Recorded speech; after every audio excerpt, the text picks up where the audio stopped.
Hello, listeners. This is Kat. Welcome back to Put Your Hands Up Podfic. This will be the continuation of Little Acts of Kindness. This will be Part 5, Chapter 5, entitled Wounded.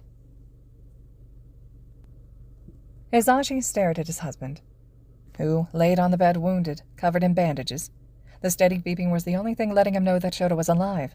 Recovery Girl could only heal him part of the way. Such was the damage he received. Over in the other beds were Midoriya and All Might. The only one awake was All Might, who stared at Midoriya with an unreadable expression. Out of all 20 students, only Midoriya was critically wounded. The boy who suffered through so much threw himself in front of All Might to buy the man a few more seconds.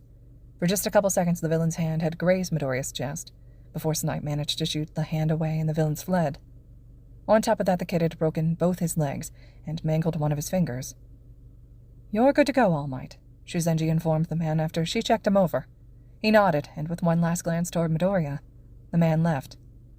Shuzenji sighed. Those two are so reckless. Hizashi just hummed in acknowledgement, keeping vigil from next to Shota's bed. The nurse huffed. He's not going to wake up any time soon. Go get yourself some sleep. He looked up to her and wordlessly shook his head. He's going to need you in top shape when he wakes up. I'm staying here. Then sleep on one of the beds here. Just get some sleep or I will call Namuri on you. Reluctantly, he nodded and moved away to one of the other beds, laying down and eventually falling asleep to the steady beeping that came from the heart monitors. The first thing he was aware of was pain. Everything hurt, and his chest itched. He raised an arm up, trying to scratch at it. You shouldn't do that, little listener. You'll aggravate your wounds, a tired voice stated. Mike-sensei. His eyes opened, and he heard the beeping pick up pace. I'm staying right here. I won't move closer to you without your permission, but you need to calm down. Take deep breaths. You're in the nurse's office after you got injured. Izuku stared at where Mike-sensei sat, in a chair next to a mummy-looking man with black hair. Aizawa-sen... He cut off with a small cough, his throat feeling dry. He's alive, sleeping and healing. Do you want me to get you some water? Yes, he croaked out. Mike-sensei kept his movements slow as he got up and went over to a water dispenser and grabbed one of those little paper cups. He filled it with water and started coming closer. I need to get closer to you to hand over the water. Is that all right? Izuku paused for a moment before slowly giving a nod, wincing as his head throbbed in protest. The English teacher came closer, and Izuku stared at the green, ringed eyes, focusing on them and not the man's blonde hair or tall, lanky build. Mike-sensei came closer and handed him the water before backing away. He drank the water rapidly, bringing relief to a bit of irritation, though his chest still itched and he could feel his body pulsating in pain. What happened? He questioned. The villains fled, but not before wounding you pretty badly, little listener. Aizawa-sensei will live? He asked, wanting to double-check. Yeah, Shota's a fighter. I bet he'll be back in class Friday. Tomorrow's classes are canceled. He gave a hesitant nod, his eyes looking over toward his homeroom teacher, heart twisting as he remembered how Aizawa had jumped straight into the fray, despite it not being his style, how his teacher had brought down his goggles and told them, no hero is a one-trick pony. Izuku didn't even have one trick that he could use without breaking his bones. He was useless as a hero. Maybe Kacchan was right, and he should just quit. Little listener, Mike-sensei's voice brought his attention away from his thoughts, and he looked up at the teacher, who had his normally styled hair down and wasn't wearing his hero uniform. Yes, he stuttered. You did a good job. Heard the reports from the students. You were very brave. Came up with several good plans that helped protect your classmates. Though, next time try and think of a plan that doesn't end up with you breaking bones, all right? Izuku frowned, but nodded to the teacher, wondering why the English teacher didn't want him to hurt himself. Why was Mike-sensei staying away while asking for permission to get closer? He wasn't that way with the rest of his students. He watched the blonde teacher as the man returned to Aizawa's side. You should try and get some more sleep, little listener. Izuku nodded, despite knowing he wouldn't be able to get any sleep with Mike-sensei in the room. He didn't feel comfortable in the man's presence, which meant that an hour later, when Aizawa's heart monitor picked up, he was wide awake. Though Mike-sensei seemed to have fallen asleep, sitting in the chair with his head at an awkward angle. He bit his lip. The man obviously was here for Aizawa-sensei, and he knew the English teacher would want to talk to Aizawa when he woke up. Mike-sensei, Izuku hesitantly called out. The teacher's eyes opened. Yeah? The man groggily questioned. Aizawa-sensei's heart monitor picked up. The man blinked, rubbing his eyes and giving a wide grin, Thanks, which he apparently said too loudly as Aizawa groaned. Shut up, Zashi. Sorry, Mike-sensei whispered. Do you need some water? Yes. Mike-sensei got up and filled a paper cup with water before helping Aizawa to drink it, carefully shifting the bandages that were on his face. Are the students all right? Aizawa questioned. President Mike huffed. All of them are alive, and only Midoriya was critically wounded. He's awake in the room with us right now. Aizawa gave a grunt in response. Midoriya? Yes, Sensei. We're getting you to quirk counseling sessions with Hound Dog. What? Izuku questioned, confused as to where this was coming from. Mike-sensei rolled his eyes. He was planning to tell you after the USJ rescue training. It is after the USJ training, Aizawa deadpanned. Izuku watched as the English teacher face-palmed. Really, Sho? He questioned. How bad are the injuries? Mike-sensei told him of the injuries Aizawa-sensei and 13 had received, how 13 was at a special facility due to the nature of their body. Then the English teacher told Aizawa the injuries that Izuku had. The homeroom teacher remained quiet for a moment. Have you gotten any sleep, Zashi? Yes, Mike-sensei answered quickly. Right, Aizawa commented dryly. I have. I was sleeping right here, the English teacher said. Go home. Get some real sleep. Bring me a coffee in the morning or a jelly packet. Aizawa-sensei muttered tiredly. But...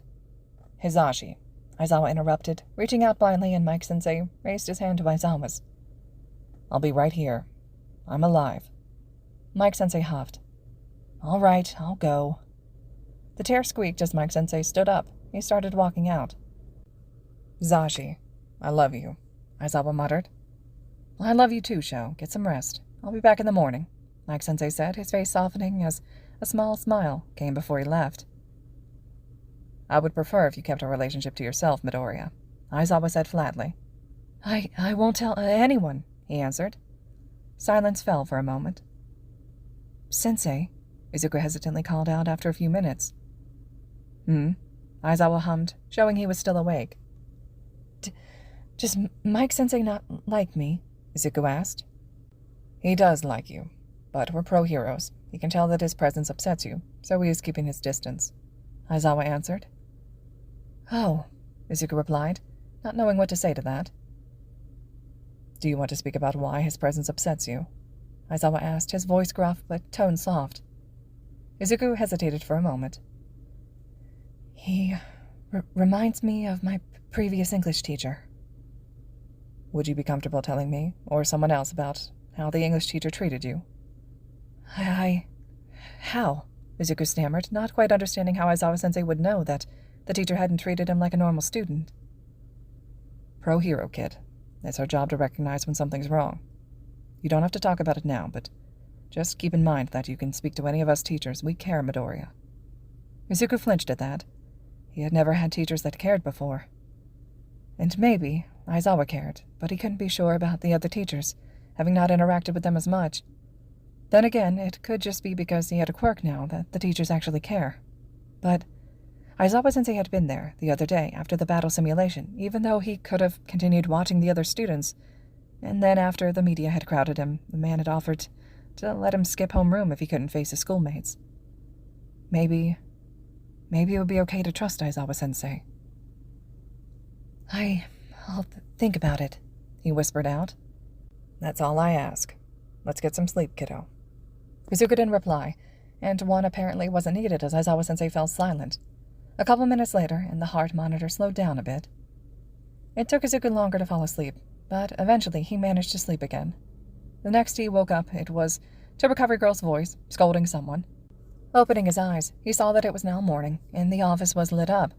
He coughed, gaining the attention of the nurse as she came over to him, bringing a cup of water as she started lecturing him instead. Aizawa was sitting up, and Mike-sensei was sitting in the chair next to the bed, holding a plate of food that he seemed to be slowly feeding the black-haired teacher. This is stupid, Aizawa grumbled. Your arms need to heal, Sho. It's not stupid. Now open your mouth before I force it open, Mike-sensei stated, his smile turning mischievous. Aizawa sighed and opened his mouth. Izuku couldn't help but giggle at the scene, though he could still feel his teacher glaring at him, even if he couldn't see the man's eyes at the moment. Mike-sensei turned and gave a wink toward Izuku, who hesitantly grinned back. Maybe Mike-sensei wasn't like his previous English teacher. Shizenji, I have another bento in the bag for the little listener, Recovery Girl looked at him for a moment before nodding and grabbing the bento and handing it over to Izuku after helping him sit up. Do you need help, dearie? The woman asked, gesturing to his bandaged hand. My right hand is still good. She smiled and Izuku started to eat. After finishing, he looked at Mike-sensei and Aizawa, who were just sitting together, holding hands. He met Mike-sensei's eyes and worked on his courage to say, Thank you for the bento.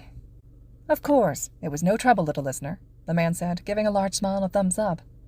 After an hour, Recovery Girl said visitors were coming, and Mike-sensei drew the curtains around the bed, hiding the two teachers from sight. Uraraka and Ida came in, asking him if he was okay.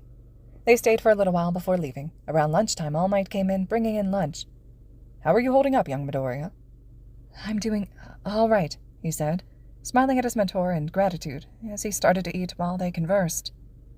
That's good. The man looked at the curtains that were still drawn. I suppose Aizawa's using this to get in some good sleep. Izuku shrugged. Mike-sensei hadn't appeared from the curtains, so the two were still in there together, but he hadn't heard them in an hour or so.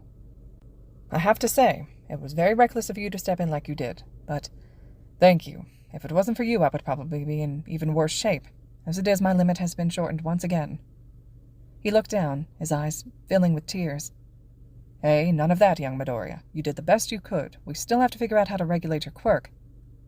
Aizawa-sensei said I would be taking quirk counseling with Hound Dog. All Might nodded, rubbing his chin. I see. Did he mention when your first session is? Izuku shook his head, pushing away the now empty bento. Let me think about it. I might know someone better who can help. I'll give them a call and see what he has to say. Okay, Izuku agreed with a nod. You should get some more rest, young Midoriya, All Might said, reaching over before pausing. May I ruffle your hair, my boy? Yes, Izuku said quickly, smiling a bit as All Might ruffled his hair. His mentor had figured out by the 6-month mark that Izuku preferred to be asked for permission to touch him, otherwise he would flinch away. I'll visit you later. Get some rest. With that, All Might left the room. All right, listeners, this concludes Chapter 5 of Little Acts of Kindness. Chapter 6 will be up next. Let me know your all's thoughts and reactions so far, and as always, thank you so much for listening.